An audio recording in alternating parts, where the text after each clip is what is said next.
오늘은 잠언 19장 마무리를 짓도록 하겠습니다. 잠언 이제 3분의 2 정도 지금 와 있네요. 네, 잠언 19장 22절입니다. 잠언 19장 22절서부터 아마 29절까지 해서 아마 19장을 하도록 그렇게 하겠습니다. 22절 첫 번째 구절 보겠습니다. 사람에게서 바랄 바는 그의 친절함이거니와 가난한 자가 거짓말쟁이보다 나으니라. 가난한 자가 거짓말쟁이보다 나으니라. 그건 뭐 어려울 게 없는 것 같아요. 우리가 상식적으로도 거짓말하는 사람이 끼치는 엄청난 폐해보다는 가난하고 정직한 사람이 훨씬 더 낫다. 그건 우리가 봐도 상식적으로 납득이 되는데, 앞부분에 사람에게서 바랄 바는 그의 친절함이거니와, 이게 지금 주어 동사도 좀 애매모호하죠.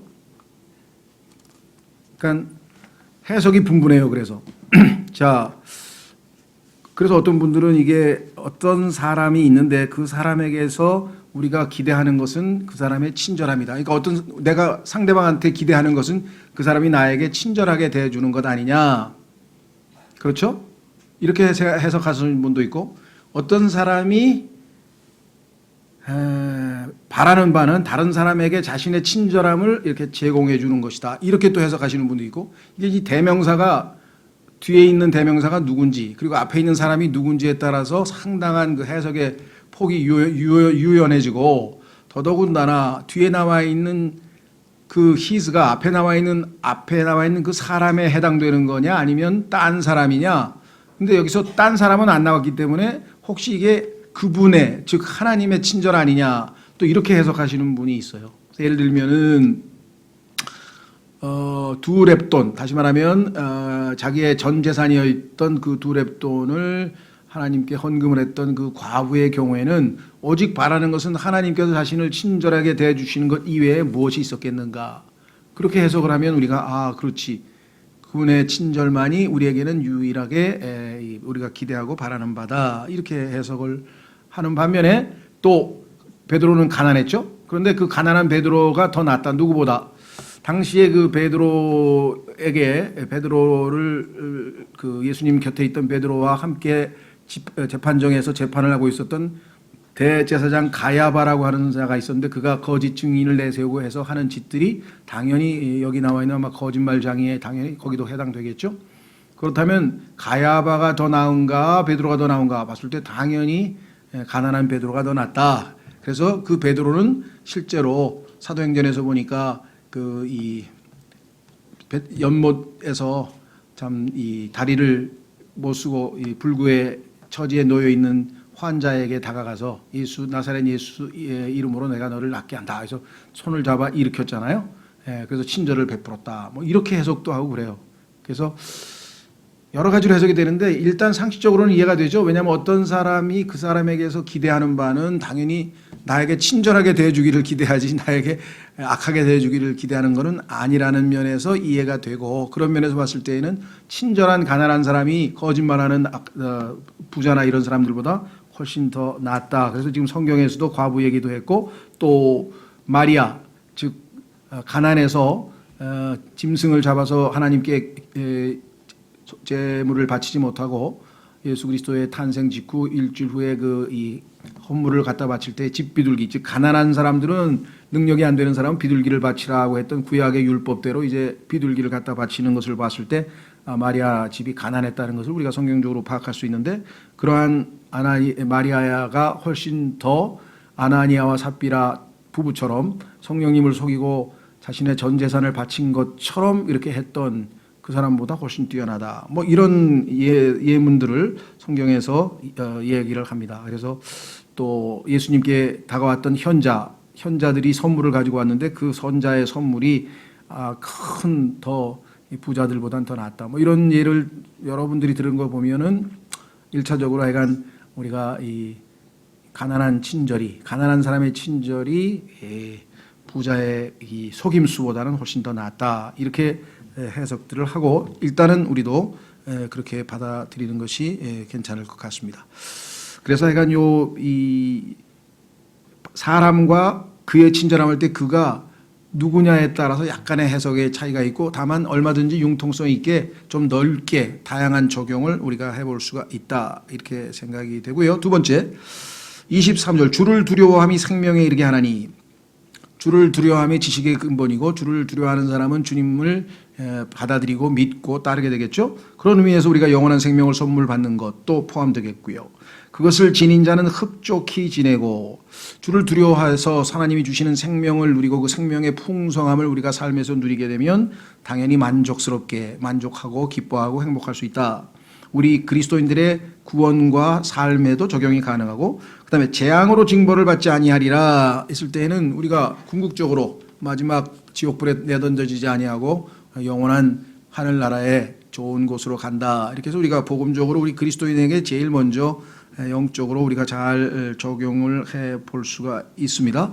실제적으로 이사야서 66장으로 가보시면 이사야서 66장을 가면은 하나님께서는 주를 두려워하는 사람을 돌보시겠다 이렇게 얘기를 했는데 자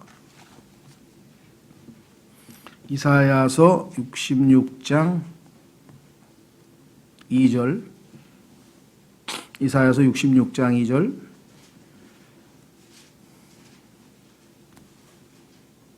1절서부터 보겠습니다. 그래서 2절의 내용을 정리를 합니다. 주가 이같이 말하노라 하늘은 나의 왕좌요 땅은 나의 발받침이라 너희가 나를 위해 짓는 집이 어디에 있느냐 내가 안식할 초소가 어디에 있느냐 그 모든 것들을 내 손이 만들었으므로 그 모든 것들이 존재해 왔느니라 주가 말하노라 오직 나는 이런 사람 곧 가난하고 통회하는 영을 가진 자 내 말에 떠는 자를 보살피리라. 그러니까 선생님이든 부모님이든 아니면 위에 나의 상사 윗사람이든 간에 그분이 한 말에 권위를 인정한다면 그 사람 말에 떨겠죠. 당연히 지키고 무시하지 않고 경시하지 않고 멸시하지 않겠죠. 그래서 그런 사람을 보살핀다. 그러니 뭐 하나님의 보살핌을 받는 사람이 만족하게 이 땅에서 살 수 있다는 것은 뭐 너무나 분명한 것 같습니다. 다만 이제 조심해야 될 것은 하나님을 두려워하는 것은 하나님이 나를 버리면 어떡하지? 하나님이 나를 지옥에 보내면 어떡하지? 이런 두려움이 아니라 하나님의 그 존재에 대한 두려움이에요. 그러니까 하나님께는 그분 앞에 가면 누구나 다 머리를 숙이고 엎드릴 수밖에 없는 그러한 두려운 위험이 있다 이 말이죠. 왜? 여기 나와 있잖아요. 천지 만물을 다 창조하시고 빛이 있으라 하면 빛이 있고 그렇게 어마어마한 무한 광대하신 분 앞에 가면 우리같이 이 미물이 벌레만 또 못한 미물이 그 앞에서 벌벌 떨지 않고서야 뭐가 있겠습니까? 우리는 죄악으로 가득 찼고 우리는 추악하고 더러운데 정결하고 거룩하고 의로우신 분 앞에 가서 떨지 않을 존재가 어디냐 이거죠. 그렇죠? 그렇다면 그 하나님의 두려우심을 우리가 인정해 드리는 것, 하나님이 어떠하신 분임을 인정해 드리는 것, 그런 두려움이 지식의 시작이다 이거죠. 지식의 시작, 지혜의 시작 근본이고 그러니까 하나님 온 우주 만물을 위대한 창조주가 계시는데 그분이 우리를 사랑하시는구나. 그래서 자신의 아들을 보내셨구나. 이렇게 해서 예수님을 믿고 난 다음에 그 다음에 우리는 하나님을 두려워할 필요가 없죠. 왜냐하면 어떤 의미에서 두려울 필요 없다는 얘기는 그분이 자신의 아들을 내어주기까지 우리를 사랑하셨는데 그 사랑을 믿는다면 그분이 나를 지옥에 던져버리겠다든가 아니면 나를 다시 내친다든가 이런 두려움은 우리에게 필요 없는 것이죠. 두 번째, 성경에서 하나님께서는 우리에게 두려워하는 영을 주지 않으셨다고 디모데후서 1장 7절에 말씀하시는 그 두려움은 사람에 대한 두려움입니다. 남의 예를 들면 질병에 대한 두려움. 우리가 살고 있는 상황에서 여러 가지 형태로 우리에게 두려움을 제공하는 환경이 조성되잖아요. 지금 뭐 어떤 사람들은 뭐 북한에서 막 계속 미사일을 쏴대니까 이거 뭐 전쟁 나는 거 아니야 하고 또 뭐 겁먹는 사람도 있을 것이고 예를 들면 또 뭐 이 경기 다 망가져서 뭐 우리도 막 엉망진창 되는 거 아니야 그런 두려움을 가진 분도 있을 것이고 어쨌거나 주어진 여건 환경에 대한 두려움 그다음에 사람이 나를 어떻게 해코지 하지 않을까 특히 요즘에 뭐 여자분들의 거의 절반 이상이 혹시라도 뭐 길 가는데 자기를 해코지 할까 봐 그런 두려움에 거의 뭐랄까 심한 사람은 막 거의 노이로제 걸려 있고 막 문에다가 뭐 번호 키가 딱 자꾸 누르다 보면 번호 들청 날까봐 뭐 거기다가 뭐를 붙이는 사람 아니면 뭐 어떻게 하는 사람 뭐 이 잠금 장치를 뭐 2번 하는 사람 3번 하는 사람 뭐 그런 이야기들이 계속 흉흉하게 하도 그런 뉴스가 많이 나오잖아요. 뒤쫓아갔다 뭐 어쨌다 저쨌다 막 이런. 그런 걸 보면 또 그런 의미에서의 약간 두려움. 그래서 그런 종류의 다양한 두려움을 우리가 가질 필요 없다. 왜? 우리는 하나님을 두려워하고 그 하나님의 보호 아래 우리가 놓여 있다라고 하는 것을 염두에 두셔야 되겠죠. 그러나 하나님을 우리가 막대할 수 있는 그런 분이시냐? 그건 아니죠. 확인해 보겠습니다. 욥기 37장. 하나님이 어떠하신 분인지를 제대로 알면 우리는 그분을 다 두려워할 수밖에 없겠죠. 그렇죠? 하나님은 정말 그분 앞에는 두려운 위험이 있어서 그 위험 앞에 다 무릎 꿇을 수밖에 없는 그러한 위대한 분이시다. 자, 욥기 37장 22절, 욥기 37장 22절. 좋은 날씨가 북쪽에서 나오나니 하나님께는 두려운 위험이 있느니라. 그 하나님이라고 하는 그 이름만 들어도 사실은 모든 사람이 만물이 벌벌 떨 수밖에 없는 그러한 두려운 위험이 그분께는 있다. 그렇게 분명히 이야기를 했고, 그 분 앞에 우리가 두려움 없이 설 수 있는 유일한 이유는 예수 그리스도, 중보자이신 예수 그리스도께서 우리를 위해 대속하고 우리를 자신의 피로 정결케 해서 하나님 앞에 떳떳이 들어가고 서 있을 수 있는 은혜 가운데로 우리를 부르셨기 때문에 그게 가능하다는 사실을 우리는 잘 알고 있죠. 그럼에도 불구하고 신약 그리스도인 역시 하나님의 두려우심을 잘 알고 있어야 된다. 바울이 이야기하기를 우리가 비록 은혜로 예수 그리스도의 십자가 구속 사역으로 하늘나라에 가지만 그러나 이 땅에서 여러분과 제가 이 세상에서 구원받은 이후에 행한 모든 삶과 이룬 삶과 행위, 이 모든 행위에 대해서는 하나님 앞에 절대적인 평가를 받아서 그것이 금과 은과 보석으로 판명이 돼서 하나님이 받으실 만한 것과 그렇지 못한 것으로 구분되겠죠. 거기에는 정말 뭐 봐주는 게 없잖아요. 그러니까 우리가 하나님을 두려워하고 하나님의 능력으로 하나님의 일을 한 그것들은 받아주지만 겉보기에는 그럴싸하게 하나님의 일 같으나 그것이 우리의 어떤 육신적인 행동이나 이런 속으로 잘못된 동기나 뭐 이런 것들이 불순물이 묻어 있을 때에는 가차 없이 하나님께서는 그것들은 다 불태워서 심판해 버리신다. 그렇기 때문에 우리는 하나님을 두려워해야 된다. 이렇게 바울이 이야기했습니다. 확인해 보겠습니다. 고린도후서 5장. 그래서 사람은 우리가 속일 수 있지만 내가 섬기는 하나님을 섬기는 그 섬김이 진정으로 하나님 보시기에 받아들여질 만한 섬김인가? 그거는 하나님 앞에 우리가 늘 성찰하고 뭘 하더라도 해야 되겠죠.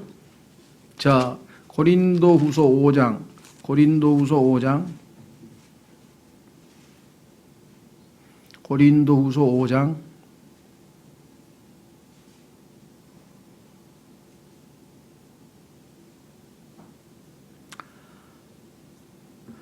10절, 고린도후서 5장 10절. 우리가 반드시 다 그리스도의 심판석 앞에 나타나리니 이로써 각 사람이 좋은 것이든 나쁜 것이든 자기가 행한 것에 따라 자기 몸 안에 이루어진 것들을 받으리라. 자, 여러분과 제가 행한 것이 하나님 보시기에 좋은 것으로 판명되면 하나님이 받아주시고 좋은 것이 아닌 경우에는 하나님께서 받아주시지 않으니까 그 받아주시지 않는 일을 하고 있는지 우리가 늘 자신을 돌아봐야 된다. 그래서 11절, 그런즉 우리가 주의 두려움을 알므로, 주님의 두려우신 분이기 때문에 하나님의 기준에 모자라는 그러한 것들은 아무리 겉포장이 그럴싸하게 표현되더라도 다 그것은 하나님이 받으시지 않는다는 것이겠죠. 그래서 항상 자신을 돌아보고 내가 이 일을 하나님을 사랑하기 때문에 순수한 마음으로 내가 이 일을 하는 것이 정말 하나님이 주시는 능력으로 하나님의 말씀을 붙들고 믿음으로 행하는 거냐 아니냐, 이것을 항상 염두에 두라. 그래서 여기 사람들을 우리가 설득하거니와 우리가 하나님께 밝히 드러났고 나의 모든 것은 하나님 앞에 그 내적인 동기와 이유와 목적 이게 다 드러나 있고 너희 양심에도 밝히 드러나는 줄로 나는 확신하노라 그랬습니다. 그래서 여러분과 제가 주님을 섬길 때에는 두렵고 떨림으로 섬긴다. 한번 확인해 보겠습니다. 히브리서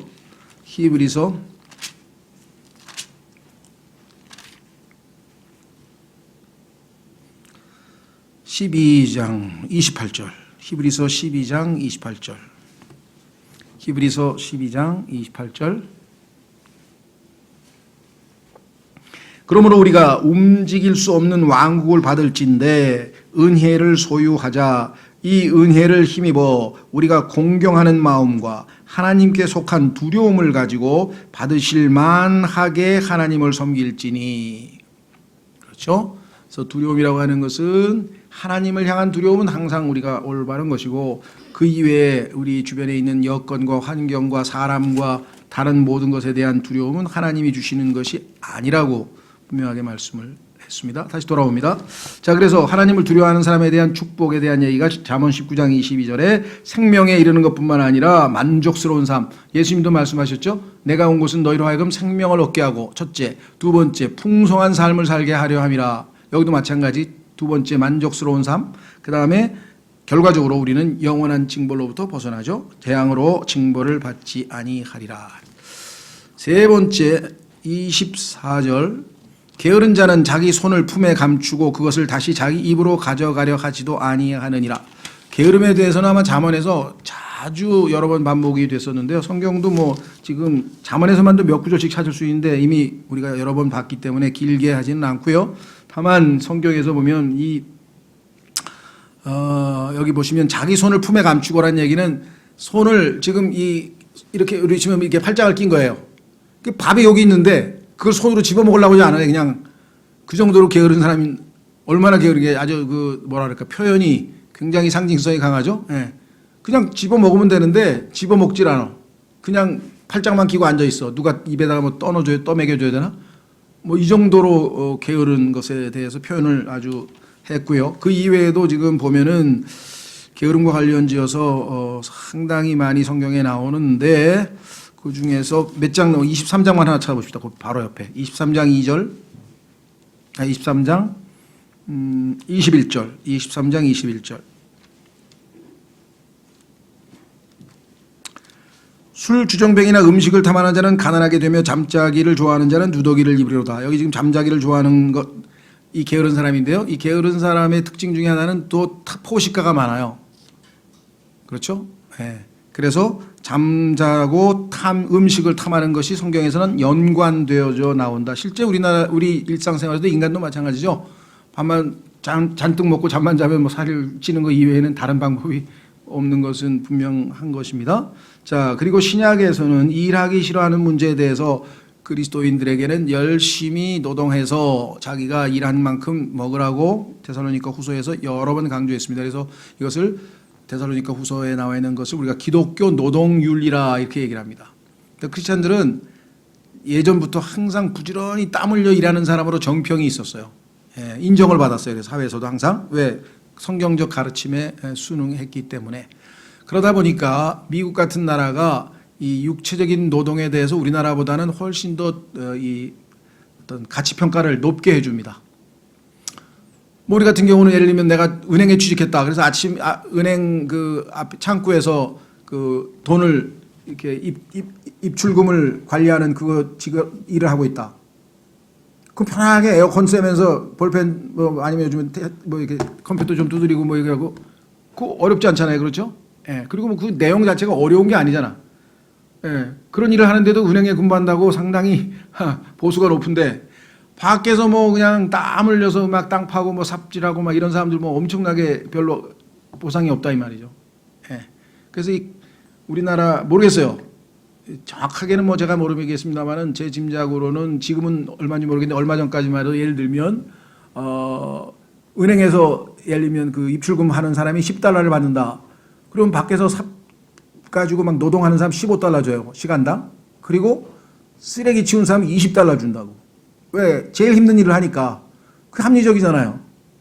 물론 고도의 기술력을 가지고 있고 남이 가지고 있지 않은 창의력이 있어서 아무도 못하는 일을 본인이 정말 컴퓨터로 무슨 웹 디자인을 만들든 뭐 하여간 그런 거 할 때는 다른 보상이 있겠죠. 그러나 입출금 정도면은 사실 그건 아무것도 아니에요. 사무원들 뭐 이렇게 하는 것 보면은 그렇게 특별한 기술이 필요한 게 아니잖아요. 따라서 이 육체 노동에 대한 올바른 평가는 기독교 윤리에 있어서 아주 중요한 겁니다. 그 미국이 그래서 건전한 나라가 된 거예요. 그 카터 대통령이 이런 사람만 농사 짓고 뭐 땀나고 목수하고 뭐 이런 걸 아주 굉장히 자랑스럽게 생각하잖아요. 근데 우리는 이제 아무래도 조선 시대의 그 양반 문화에서 중인 계급이 하는 것이 소위 말하면 이런 노동과 관련된 내용 하층민으로 내려가면은 아예 계급화된 사회이다 보니까 아무리 지금 문명화돼서 좀 서양 문화가 들어오고 기독교 문화가 들어와서 좀 노동에 대해서 좀 평가를 하긴 하지만 아직도 여전히 그런 면에서 좀 이 어려움이 있죠. 어쨌거나 하여간 성경은 이 부지런히 노동하는 것을 굉장히 높이 평가한다. 땀 흘려 일하는 것을 굉장히 높이 평가한다. 그랬습니다. 자, 그 다음에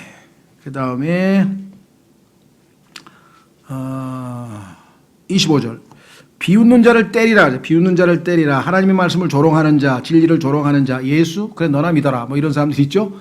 그래 많이 믿어. 뭐 이러면서 조롱하는 사람들 많아요. 뭐 진리, 뭐 창조. 야 빛이 있으라 그러면 빛이. 아이고 그 별들이 있으라 그러니까 별들이. 야 대단하다. 너 믿음 좋다. 조롱하는 사람은 우리 주변에 뭐 숱합니다. 그렇죠. 뭐 이것 말고도 여러 가지. 그리하면 단순한 자가 주의하리라.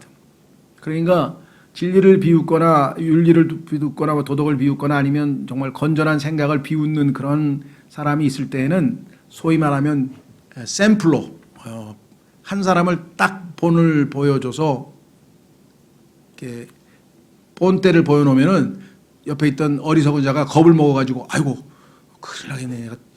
그렇죠? 학생들이 막 떠들었어요. 한 사람 딱 데려다가 하나님께서 딱 뭐 엎드려 뻗쳐 하고 때리면 떠들던 다른 친구들이 딱 보고 겁을 먹어가지고 아이고 떨면 안 되겠네 하고 뭔가 교훈을 얻겠죠. 그래서 본을 보이는 게 때로는 필요합니다. 징벌에 있어서 다 필요 없어요. 한 사람만 딱 샘플로 제대로만 딱 하면은 그것이 효과가 있죠. 초대교회에서도 아마 그랬던 것 같아요. 우리는 요즘에 뭐 안 그러시지만 초대교회 아나니아 삽비라는 하나님 앞에 자신의 재산을 다 팔지 않고 절반만 내면서 다 판 것처럼 싹 위장 속여가지고 하나님도 속이고 성령님도 속였다. 그래서 하나님께서 그냥 부부가 함께 그냥 동시에 즉사해서 가버렸잖아요. 그렇죠? 얼마나 두려웠겠어요. 감히 그때부터 교회 안에 그 당시에 하나님 앞에 누가 속임수나 거짓말을 했겠어요? 아, 저는 믿음이 없어서 그냥 저기 조금만 헌금할래요. 그러면 아이, 그건 네가 하고 싶은 만큼 하는 거지. 근데 절반만 하면서 다 한 것처럼 위장을 해서 속였기 때문에 문제가 됐지. 아이, 헌금을 안 하는 것보다 조금이라도 하는 게 훨씬 낫고 자기 믿음의 분량에 만큼 따라서 하는 거니까 아무 문제 없는데 속임수를 썼다는 것에 대해서 심지어는 내가 성령님을 속이고 하나님을 속였다라고 성경의 사도행전에 나와 있다는 것. 자, 그래서 이렇게 본을 보여서 책망을 하게 되면 거기에 대한 대가가 있는데 똑똑한 사람은 때릴 필요가 없어요. 왜? 말로 하면 돼. 말로 하면. 말만 해도 알아듣는 사람 있죠. 말로 해도 못 알아듣으면 이제 매를 때릴 수밖에 없는 거죠. 여기 나와 있네요. 자, 명철이 있는 자를 책망하라. 그리하면 그가 지식을 깨달으리라. 명철이 있는 자는 책망만 하면 금방 알아들어요. 그래서 바로 잡히죠. 그래서 정말 이 학교 선생님들도 아마 이 말로 해서 알아듣는 아이들을 만나면 정말 운이 좋은 거고 정말 매를 맞을 때까지 끝까지 이게 반역하는 성품을 지닌 아이들은 정말 힘들죠. 선생님도 정말 얼마나 힘들겠어요. 그 한 아이를 그렇게. 그럴 때는 지혜롭게 한 명을 제일 형편없는 제일 이 대표적으로 눈에 띄는 아이를 딱 부러지게 한번 그냥 혼쭐을 내면 그것이 여기 나와 있는 것처럼 효과가 있다. 이렇게 나와 있습니다. 우리 교회에서도 그와 같은 일을 하라 그랬네요. 디모데전서 5장 20절. 디모데전서 5장 20절. 교회에서 그런 일이 없는 게 제일 좋고요. 혹시라도 교회에서 누가 특히 이 죄를 짓게 되면 그거에 대해서 본을 보여서 다른 사람이 두려워하게 하라고 신약 성경에도 분명하게 나와 있습니다. 자, 디모데전서 5장 20절. 디모데전서 5장 20절. 죄 짓는 자들은 모든 사람들 앞에서 꾸짖어 다른 사람들도 두려워하게 하라. 교회의 징벌에 대한 이야기가 됩니다. 자,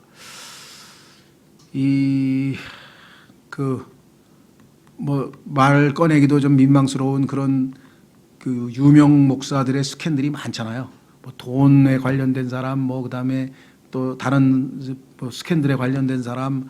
또 하여간 온갖 종류의 그런 것들이 많았는데 단 한 번도 성경대로 그 사람들을 제대로 징벌하지 않고 그 사람들이 딴 데 나가서 다시 또 교회를 차리고 막 이런 일들이 비일비재하게 벌어져서 이제 성경적 그 권위의 성경의 말씀의 권위가 땅에 떨어지고 말았죠.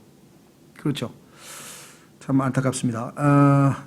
우리가 여기서 얘기하는 것처럼 그렇게 공개적으로 증책할 만한 그런 죄가 교회에 없는 게 제일 좋지만 만천하에 공개적으로 드러나서 지금 뭐 모르겠어요. 세습과 관련지어서는 제가 뭐 구체적으로 여기서 얘기할 건 아니지만 분명히 봐도 도덕적인 죄, 돈의 횡령이라든가 또 지금 이 스캔들이라든가 이런 것들은 뭐 당연히 바로바로 그 뭐랄까요.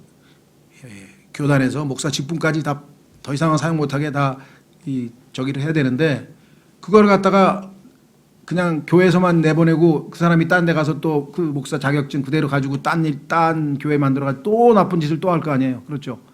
이런 것들은 전부 다 성경에서 벗어났기 때문에 일어나는 일이다. 자, 다시 돌아옵니다. 하나님께서 주신 지혜의 말씀대로 했더라면 우리가 얼마나 많은 죄를 줄일 수가 있었겠는가. 그렇죠. 성경에도 지난번에도 나왔잖아요. 회초리를 아끼지 말라. 그래서 그 아이를 그렇게 채찍질해서 회초리를 채찍질해서 아이를 지옥에서 구하라 하고 이렇게 얘기를 했는데 다 이 왕자님 공주님 만들어 놔가지고 지금 이제 절절 기게 됐잖아요. 그냥 끌려댕기고 이제 더 이상 쉽지도 않아요. 이미 일정한 성경에서 뭐라 했습니까? 그 때가 다시 말해서 소망이 있는 동안에 빨리 아이를 훈련을 시켜야지 일정 나이가 넘어가면 그 다음에 이제 뻣뻣하게 돼서 더 이상 어떻게 교육 효과가 없다고 성경에서 분명하게 써요. 소망이 있는 동안에 뭐 그게 이제 어떤 사람은 뭐 몇 살이다 해서 이제 조금 차이가 있지만 누가 봐도 그런 징계로 인해서 아이가 영향을 받고 변화되는 그 일정 나이가 있잖아요. 누가 봐도 그렇죠? 예. 자, 그래서 다시 돌아옵니다. 26절 자기 아버지를 폐물로 만들고 자기 어머니를 쫓아내는 자는 수치를 끼치며 치욕을 가져오는 아들이니라. 뭐 어렵진 않은데 이제 용어가 이게 폐물이란 말이 좀 폐물 이게 지금 영어 단어가 waste란 말이 낭비한다는 얘기인데요. 우리말로는 아버지를 낭비하는 그러니까 사실은 아버지 재산을 낭비한다고 그렇게 조금 말을 집어넣어서 표현을 하면 어떨까 싶어요. 근데 하여간 또 어떤 분은 번역하기를 폐인이라고 번역한 사람도 있고요. 아버지를 뭐 망하게 하는 하여간 이게 번역이 어려우니까 이 단어 자체는 낭비한다는 단어인데 이걸 어떻게 번역해요? 제일 해당되는 사람이 탕자예요. 탕자. 아버지 재산 미리 받아다가 다 탕진해 버렸잖아요. 그래서 아버지는 망했잖아요. 예를 들면 그렇죠. 요즘에도 보면 있죠. 부모님 몰래 아버지 이게 명의 변경해가지고 다 팔아먹고 해가지고서 그냥 집안 싹 털고 그런 뭐 불효자들 지금 뭐 얼마나 많습니까 지금? 예. 그런 의미에서 낭비한다는 게 이해가 되시죠? 탕자 같은 경우. 그리고 르호보암 같은 경우 아버지가 물려준 그 대제국 솔로몬의 그 대제국을 갖다 다 말아먹어가지고 10지파 다 떨려보내고 결국은 정말 2지파 조그만 왕국으로 전락했던 이러한 모든 것들을 보면 아버지의 재산을 아니면 아버지의 유산을 다 날려버려서 이 말아먹는 사람들, 낭비하는 사람들 그런 뉘앙스가 있는 것 같아요. 그래서 번역이 쉽지가 않아요. 근데 이제 이거 폐물로 만든다 그러니까 아마 궁여지책으로 뭘로 번역할까 막 고민하다가 이제 쓰신 것 같아서 저도 대안은 없어요. 이게 번역이 쉽지는 않기 때문에 그냥 다만 자기 아버지의 재산을 낭비하는 사람 이렇게 하면 또 너무 의역이 됐다고 해석이지 그게 번역이냐 이러면 또 사실 할 말이 없거든요. 그래서 약간 요거는 우리말의 한계다. 그건 조금 염두에 두시고요.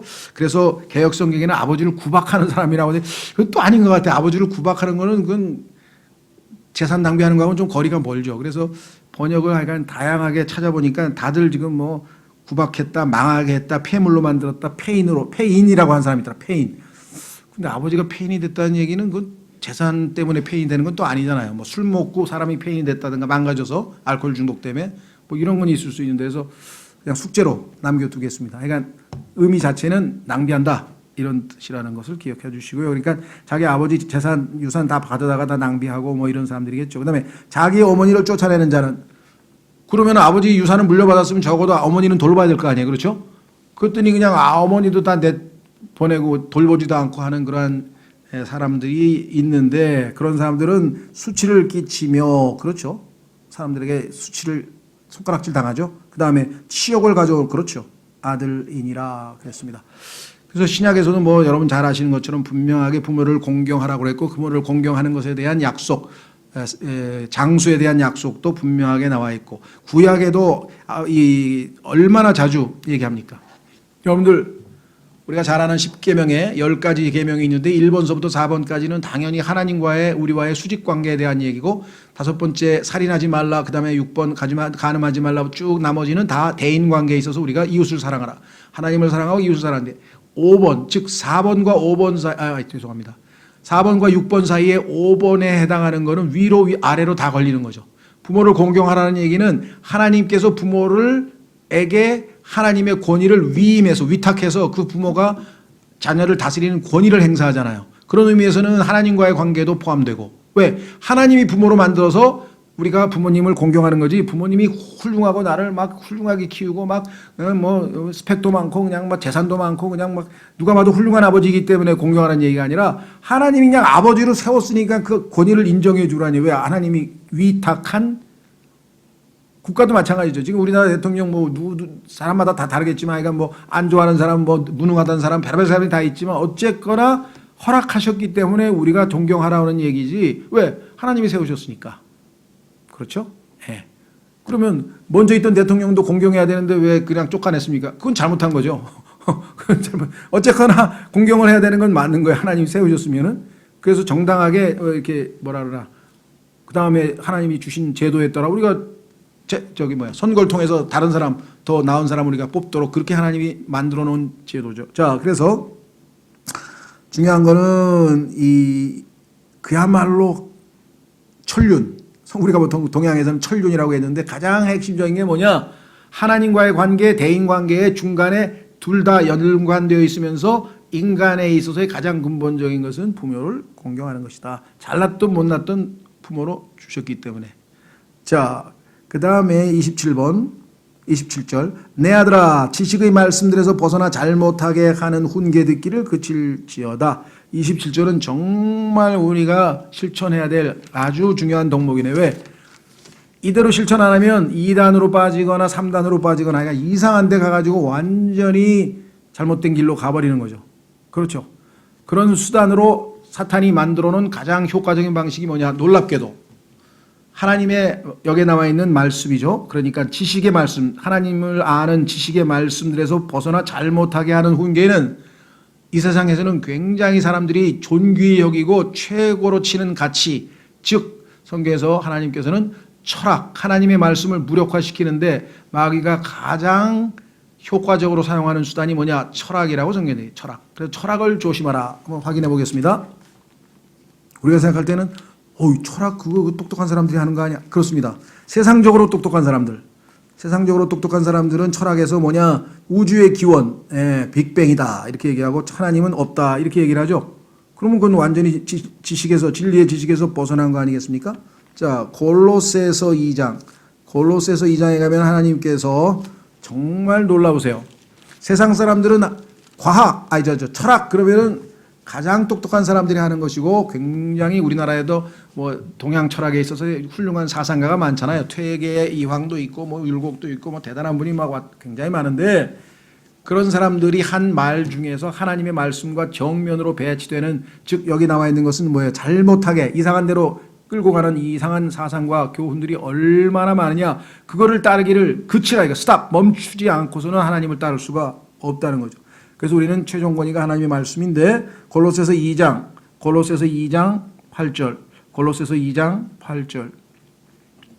어떤 사람이 철학과 헛된 속임수로 너희를 노략하지 못하도록 조심하라. 너희를 빼앗아가고 너희를 앗아간다. 그것들은 즉 철학과 헛된 속임수는 사람들의 전통과 세상의 유치한 원리들을 따르는 것이요 그리스도를 따르는 것이 아니니라. 철학에 대한 성경적 평가는 일단 부정적이다. 그러면 철학자들 중에는 기독교 철학자도 있지 않느냐? 그렇습니다. 기독교 철학자 중에서도 둘로 나뉩니다. 성경적 철학을 하는 사람이 있고, 성경에서 벗어나서 인문주의적 철학을 하면서 기독교를 거기다 슬쩍 포장을 하는 사람이 있고, 이거를 구분 못하니까 기독교 철학자가 그랬는데요 하면서 속아버리는 거예요. 이게 아주 조심스러운 거예요. 왜냐? 아리스토텔레스라고 하는 철학을 기독교에다가 접목을 시켜가지고 퓨전으로 만들어 놓은 게 기독교 철학이에요. 그 안에는 더 힘들어. 왜? 포장은 기독교로 되어 있기 때문에 진리인 줄 알았는데 그 안에 내용은 보니까 완전히 딴 얘기가 들어있어요.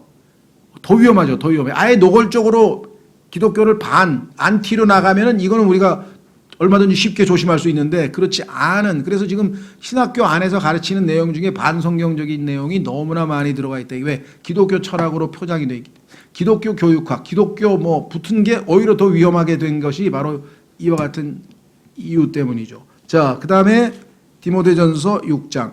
디모데전서 6장을 하면 두 번째로 하나님께서 얼마나 선견지명이 있으신지 이렇게 얘기를 했습니다. 두 번째로 하나님의 말씀, 지식의 말씀, 진리의 말씀에서 너희를 떠나게 만드는 것은 과학이다. 과학.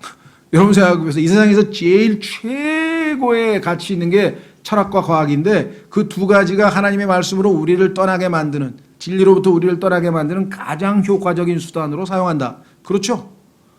철학과 과학에 능한 사람 중에 예수님 믿는 사람은 별로 없습니다. 왜? 거기에서 다 성경에 나와 있는 진화론, 창조론부터 시작해서 모든 진리를 거부하고 있기 때문에. 그렇죠? 종말 안 믿습니다. 지옥 안 믿습니다. 하늘 안 믿습니다. 창조 안 믿습니다. 다 믿어요. 그런데 그 사람들이 아무리 멋진 학문과 아무리 멋진 그걸 동원한다는 그게 무슨 소용이 있겠는가. 자, 디모데전서 6장 20절. 디모데전서 6장 20절. 오 디모데야, 속되고 헛된 말장난과 또 거짓으로 과학이라 불리는 것. 과학이란 말은 사이언스, 지식이란 말인데요. 거짓이야 그게. 실제는 참된 지식이 아니야. 그래서 거짓으로 과학이라. 근데 이때 과학이란 말은요, 좁은 의미에서는 자연과학을 얘기하지만 넓은 의미에서는 인문과학을 포함해서 사회과학을 포함해서 다 포함되는 겁니다. 학문이라 그래요. 그래서 요즘에는. 그렇죠? 학문에는, 그래서 이 과학이란 말은 옛날처럼 자연과학만 얘기하는 게 아니고 넓은 의미에서 학문이란 것입니다. 과학이라 불리는 것의 반론들을 피하며 과학이 하나님의 말씀을 대적하는 것들을 다 피하라게. 내게 맡긴 것들을 지키라. 진리의 말씀, 지식의 말씀을 지키라. 이 말이겠죠.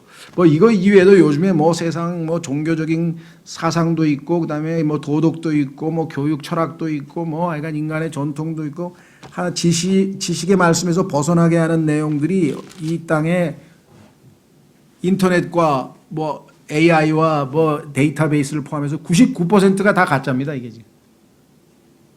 하나님의 성경과 대조해보면 다 어긋나는 거예요.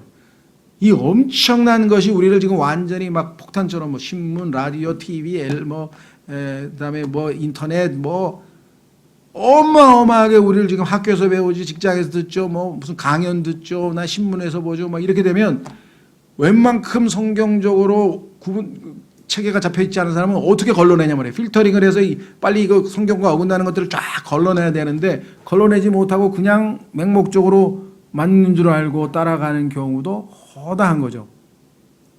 그만큼 지금 이 진리와는 거리가 먼 시대에 우리가 지금 살고 있습니다. 그래서 정말 우리가 실천해야 될 바로 그 교훈이네요. 27절. 내 아들아, 지식의 말씀들에서 벗어나, 하나님의 진리의 말씀, 지식의 말씀들에서 벗어나 잘못하게 하는 훈계, 우리로 빗나가게 만드는 훈계. 여기서 잘못한다는 단어가 영어의 ERR인데요. ERR은 OR을 붙이면 에러예요. 에러, 실수. 야구에서 에러가 난다 그러죠. 받아야 될 공을 잘못 받아가지고 빗나가는 것. 그런 것을 얘기할 때 쓰는 표현입니다. 그래서 지금 마지막 때의 현상을 이사야서 59장 14절 한 구절 찾아보겠습니다. 이사야서 59장 14절에 뭐라고 얘기했는가? 진리가 땅에 떨어졌다. 그런데 우리 찬송가에는 진리가 지금 행진하고 있다. 지금 정반대로 해석했죠. 네? 그 유명한 거 있잖아요. His truth is marching on. Mine eyes have seen the glory of the coming of the Lord. 읽어보면 그 가사가 성경하고 반대로 돼 있어요. 찬송가 가사. 왜? His truth is marching on. 지금 진리가 진행하고 있습니까? 아니요. 이 시대 지금 진리가 땅에 떨어져서 진리 찾기가 지금 얼마나 어려운 시대에 살고 있냐. 보세요. 여기 써 있잖아요. 이사야서 59장 14절. 공의는 뒤로 물러가고 정의는 멀리 서 있나니 진리가 거리에 쓰러졌고 공평이 들어가지 못하는도다. 참으로 진리가 없어짐으로 악에서 떠나는 자가 자기를 탈취물로 만들며 주께서 그것을 보시고 판단의 공의가 없음을 기뻐하지 아니하셨도다. 적그리스도가 다스리는 마지막 때에는 이게 더 심해지지만 지금 그런 현상이 미리미리 오버래핑되면서 이 마지막 교회 시대에도 적용되고 없다라고 말씀을 했습니다. 그래서 성경에 보니까 다른 예수, 다른 복음, 다른 영, 뭐 사탄의 사역자, 마귀의 교리 뭐 엄청납니다. 막 폭탄 쏟아지시 쏟아져 가지고 셀 수도 없이 사람들을 빗나가게 만드니까 진리를 붙든다는 게 얼마나 힘든 세상이 됐는가. 이 교훈이 우리에게 실감이 나죠. 자, 두 구절 짧게 마치겠습니다. 경건치 아니한 증인은 판단의 공의를 비웃고 사악한 자의 입은 불법을 삼키느니라. 뭐 경건치 아니한 증인은 재판할 때 증언할 때 판단의 공의를 비웃고 아주 거짓말로 가짜로 증언을 할 것이고, 그러한 자의 입은 불법을 뭐 정말 불법을 고발하고 이 비판하는 게 아니라 불법을 아예 밥 먹듯이 먹는다, 또는 물 마시듯이 마신다, 이런 표현이 나오죠. 욥기에도 보면은 물 마시듯이 죄를 먹고 마신다, 이런 표현이 나오는데 여기도 지금 먹는다 그랬어요. 불법을 삼킨다 그랬죠. 자, 그래서 오늘날에도 이 증언을 정확하게 진리대로 하는 사람이 거의 없죠. 재판 가가지고 자기에게 불리한 얘기는 거의 안 하고요. 그 다음에 분명한 사실인데도 증거가 없는 거는 다 부인해버리고, 왜 증거가 없으니까 그걸 믿고 다 아니라 그러잖아요. 그게 얼마나 힘들어요. 예? 엊그저께도 뭐 누구라 하더라, 나 잊어버렸네. 누가 무죄로 풀려났대는 무죄로. 분명하게 맞기는 맞는데 1심, 2심에서는 그 거의 유죄로 했는데 마지막 대법원에 가가지고 뭐 비싼 그 전관 예우 뭐 이렇게 변호사를 써가지고 무죄로 판결이 났다 그러더라고요. 뭔 사건이. 그래서 뭐 그런 일이 하도 비일비재하니까 이제 놀라지도 않지만, 예, 마찬가지입니다.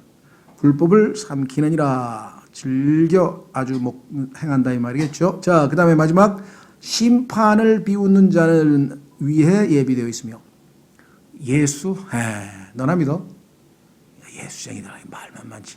예수 좋아하네. 뭐 이런 사람들 나중에 가면 마지막에 뭐예요? 영원한 최후의 심판이, 큰 흰 왕자 심판이 기다리고 있습니다. 그때 가면 다 무릎 꿇고 예수님을 주라고 고백할 거라고 성경에 써 있거든요. 얼마나 비참해요. 그렇죠? 여기서는 실컷 비웃었는데 알고 보니까 자기가 비웃은 분이 자기의 창조주야, 자기의 구속주야. 그런데 그분을 차버리고 믿지도 않고 거부하고 조롱하고 지냈으니 하여간 뭐 얼마나 두렵겠어요. 그냥 아마 사시나무 떨걸요. 예수님 쳐다보는 순간에. 그 다음에 보세요. 채찍은 어리석은 자의 등을 위해 예비되어 있느니라.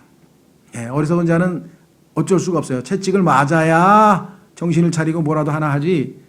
그렇죠. 예, 그래서 아마 좀 좋은 건 아닌데, 이 좀 안 좋은 저기가 있죠. 뭐라 그러죠? 장애자 수용사 같은 때 좀 정신지체하라든가 뭐 이렇게 말 안 듣는, 그 말길 못 알아듣고 이러는 데 가면은 왜 폭력을 행사해가지고 막 쇠사슬로 묶어놓고 때리고 하잖아요. 예.